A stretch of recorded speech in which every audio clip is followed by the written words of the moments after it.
আসসালামু আলাইকুম ওরহমতুল্লাহি ওবরাকাতুহু। আলহামদুলিল্লাহি রব্বিল আলামিন ওয়াল আকিবাতু লিল মুত্তাকিন ওয়াসসালাতু ওয়াসসালামু আলা সাইয়্যিদিল মুরসালিন ওয়া আলা আলিহি ওয়া আসহাবিহি আজমাইন। চ্যানেল 9 এর দর্শক ভাই বোনদেরকে প্রীতি মোবারকবাদ জানিয়ে শুরু করছি প্রতি সপ্তাহের ইসলামী সোয়াল জবাব অনুষ্ঠান এনলাইটেন জার্নি। প্রিয় ভাই বোনেরা, আশা করছি আপনারা আল্লাহ পাকের অফুরন্ত রহমতে ভালো আছেন, সুস্থ আছেন। আজকে আমরা একটা সপ্তাহ পরে আবারও আপনাদের প্রিয় অনুষ্ঠান এনলাইটেন জার্নি নিয়ে হাজির হতে পেরে মহান আল্লাহ সুবহানাহু ওয়া তাআলার দরবারে শুকরিয়া আদায় করছি, আলহামদুলিল্লাহ। প্রিয় ভাই বোনেরা, আপনারা নিশ্চয়ই জানেন আপনাদের সোয়ালের জবাব দেওয়ার জন্য প্রতি সপ্তাহেই আমরা স্টুডিওতে আমন্ত্রণ জানিয়ে থাকি ব্রিটেনের প্রখ্যাত উলামায়ে কেরামদেরকে।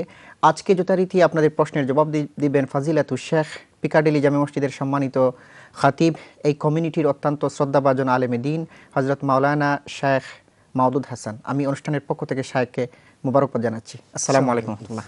কেমন আছেন? ভালো আছি আলহামদুলিল্লাহ। আপনি কেমন আছেন? আলহামদুলিল্লাহ।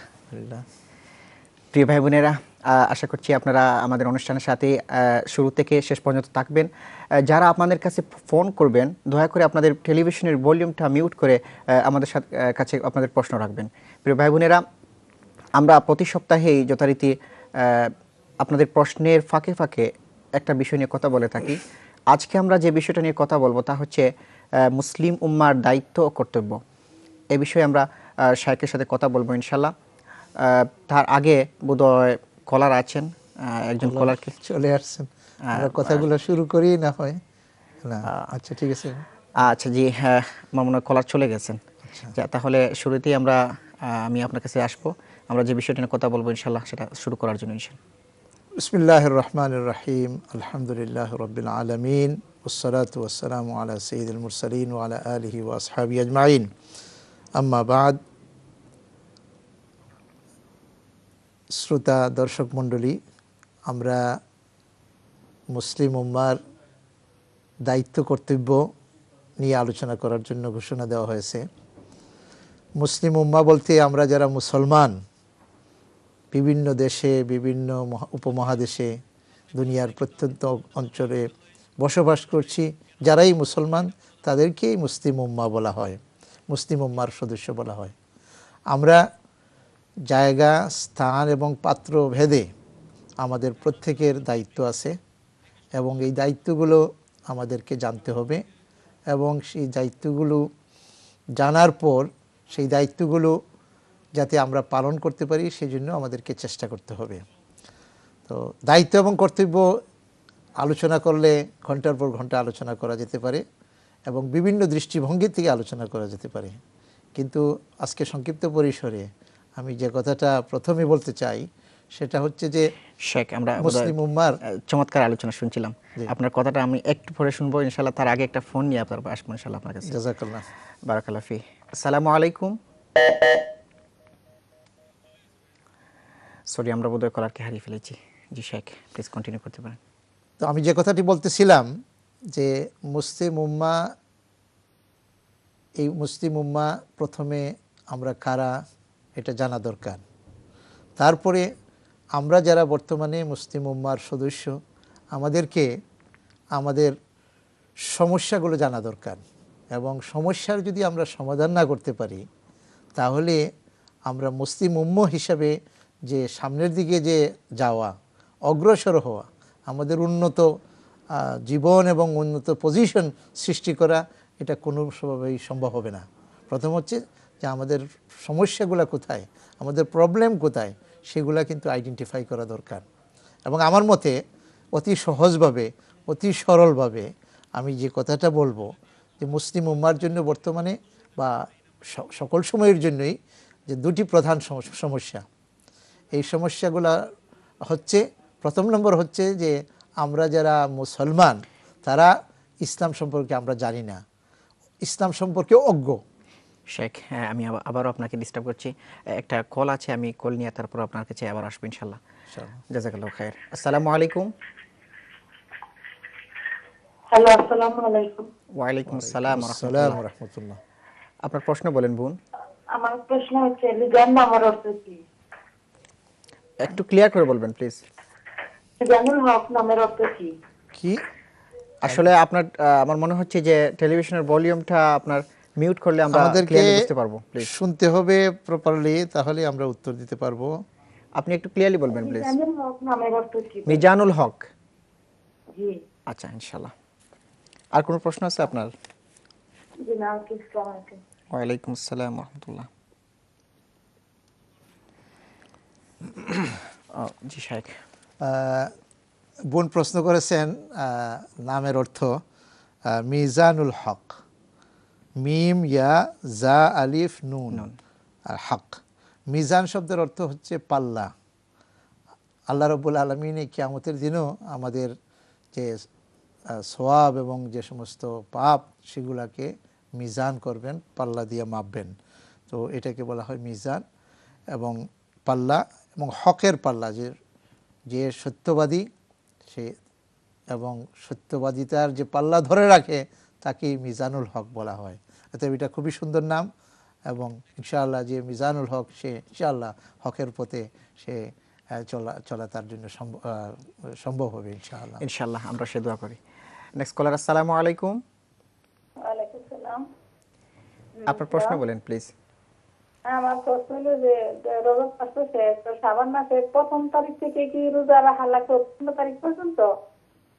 নবীজি বলে এই মাসে অনেক বেশি রোজা রাখতেন, আর কি নামাজ পড়তেন আর কোন কোন আমল করতেন, এটাও তো আমাদেরকে জানাই দেন। তার তো নাই বেশি দিন, 28 তারিখ হয়ে গেছে। আগামী সপ্তাহ আসতে তো মনে করে 8 দিন চলে যাবে, এই জন্য প্রশ্নটা জিজ্ঞেস করলাম যে কয়টা রোজা রাখতে হবে, 1 তারিখ থেকে 15 তারিখ পর্যন্ত রাখবো নাকি? জীবন আমরা বুঝতে পেরেছি, আপনি একটু অপেক্ষা করেন প্লিজ, আমরা উত্তরগুলি আমরা জানার চেষ্টা করব, কেমন? নেক্সট কলার, আসসালামু আলাইকুম। আমি বলেছিলাম যে লিজানুল হক নামের অর্থ কি? লিজান, মিজান না, লিজান। লিজান, আচ্ছা বোধহয় আমাদের শুনতে লিজান। একটু লিজান। জীবন, ঠিক আছে আপনি একটু অপেক্ষা করেন, আমরা বুঝতে পেরেছি, আপনার নামের উত্তরটি আমরা জানার চেষ্টা করব, কেমন? কলার, আসসালামু আলাইকুম। আসসালামু আলাইকুম। ওয়ালাইকুম আসসালাম ওয়া রাহমাতুল্লাহ। আপনার প্রশ্ন বলেন ভাইয়া। প্রশ্ন শবে বরাত এটা কি ঠিক আছে না এটা? শবে বরাত, জি জি, এবং মযহাব ফলো করা, is it okay to mix and match না strictly one মযহাব ফলো করা লাগবে? জি ভাইয়া, আর কোনো প্রশ্ন আছে আপনার? That's it. থ্যাংক ইউ আমাদের সাথে আসার জন্য। শেখ, আসলে দুটো প্রশ্ন তো পরে আবার বোন ওই যে মিজানুল হক বলেছিলেন, correction করেছেন। লিজানুল হক লিজান হবে, বলতেছেন। আমার জানা মতে তো লিজান খুবই একটা মানে অর্থবোধক একটা নাম নয়। আমি পরে দেখতে হবে যে লিজান দিয়ে লাম দিয়ে মিজানুল হক হতে পারে। লিজান এমনি ডাক হতে পারে, কিন্তু খুব অর্থবোধক কিছু না মনে হচ্ছে না, জি মনে হচ্ছে না। আরেক বোন প্রশ্ন করেছিলেন যে শাবান মাসে রোজা রাখা এবং কয়টি রোজা রাখা, এই ব্যাপারে প্রশ্ন। তো শাবান মাস রমজানের আগের মাস। ইসলামিক ক্যালেন্ডার 8ম মাস হচ্ছে শাবান, এবং এই মাস অত্যন্ত গুরুত্বপূর্ণ মাস।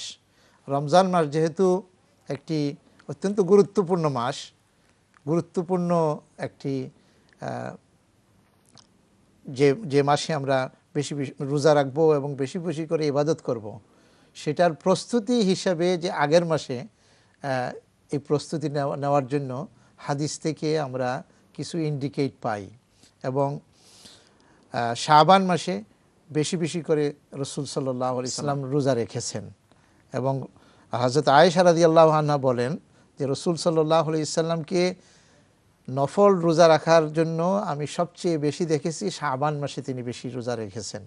এতে শাবান মাসে রোজা রাখা, নফল রোজা রাখা, এটা খুবই সওয়াবের কাজ। আর যেহেতু 1 মাস রোজা রাখতে হবে, রোজার আগেই কিছু কিছু রোজা রেখে, মানে মাঝে মধ্যে রোজা রেখে এটার অভ্যাস গড়ে তোলা, এটাও একটা কিন্তু লজিক এবং একটা উপকরণ। তো এই হিসাবে রমজানের আগের মাস শাবান মাসে রোজা রাখা রাসূল সাল্লাল্লাহু আলাইহি ওয়াসাল্লাম বেশি বেশি করে রেখেছেন। এই জন্য আমরা বেশি বেশি করে নফল রোজা রাখার চেষ্টা করব। কয়টি রোজা রাখতে হবে? রমজান মাসের পুরা 29টি অথবা 30টি রাখতে হবে, এটা ফরজ। কিন্তু শাবান মাসে এতটা রোজা রাখতে হবে বা প্রথম 10 দিনে রাখতে হবে, মধ্যমে রাখতে হবে, এই ধরনের কোনো নির্দিষ্ট কোনো প্রেসক্রিপশন রাসূল সাল্লাল্লাহু আলাইহি ওয়াসাল্লাম দিয়ে যান নাই। তিনি বেশি বেশি রোজা রেখেছেন। এতএব আপনি আজকে পারেন আজকে রাখেন, এরপরে আর কালকে ভাঙেন, পরশু রাখেন, এইভাবে আপনি রোজা রাখবেন। এবং লাগাতার শাবানের রোজা রাখা এটাও কিন্তু জায়েজ নয়, এটা ঠিক না। নফল হিসেবে যত বেশি পারেন সেই রোজা রাখবেন। জাযাকাল্লাহু খাইর। আরেক ভাই প্রশ্ন করেছিলেন শবে বরাত সম্পর্কে।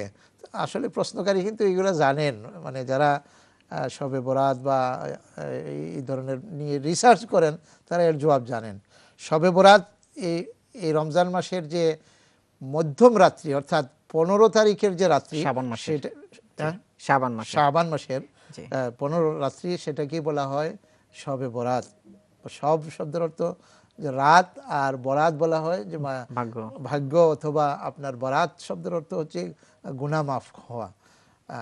তো এই শবে বরাতের যে রাত্রি, এটাকে আবার হাদিসের ভাষায় এটা হচ্ছে আপনার লাইলাতুন নিসফি মিন শাবান, লাইলাতুন নিসফি মিন শাবান, অর্থাৎ শাবানের মধ্যরাত্রি। এই রাত্রির ফজিলত সম্পর্কে জয়ীফ হাদিস অথবা দুর্বল হাদিসগুলো আছে, এবং উলামায়ে কেরাম এবং বিভিন্ন অঞ্চলে এটাকে পালন করে থাকেন।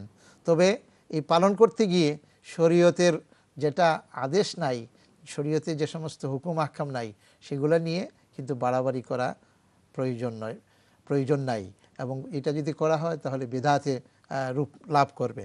এতে আমি যেটা বলবো যে এই রাত্রে কোনো স্পেশাল কোনো আপনার ইবাদত বন্দেগী রাসূল সাল্লাল্লাহু আলাইহি ওয়াসাল্লাম নির্দিষ্ট করে দেন নাই, শরীয়তে নির্দিষ্ট করে দেয় নাই। এই রাত্রের ফজিলত সম্পর্কে দুর্বল হাদিস আছে, সেগুলা যদি কেউ আমল করেন, আমল করতে পারেন, কিন্তু এটাকে আনুষ্ঠানিক বানানো, এটাকে নিয়ে বাড়াবাড়ি করা, এটা মোটেও ঠিক নয়। জাযাকাল্লাহু খাইর। প্রিয় ভাই বোনেরা, আপনারা দেখছিলেন এনলাইটেন জার্নি। আমরা এবারে যাব ছোট্ট একটা বিরতিতে, ফিরব কিছুক্ষণ পর। আশা করছি আপনারা আমাদের সাথে থাকবেন। আসসালামু আলাইকুম ওয়া রাহমাতুল্লাহি ওয়া বারাকাতুহু।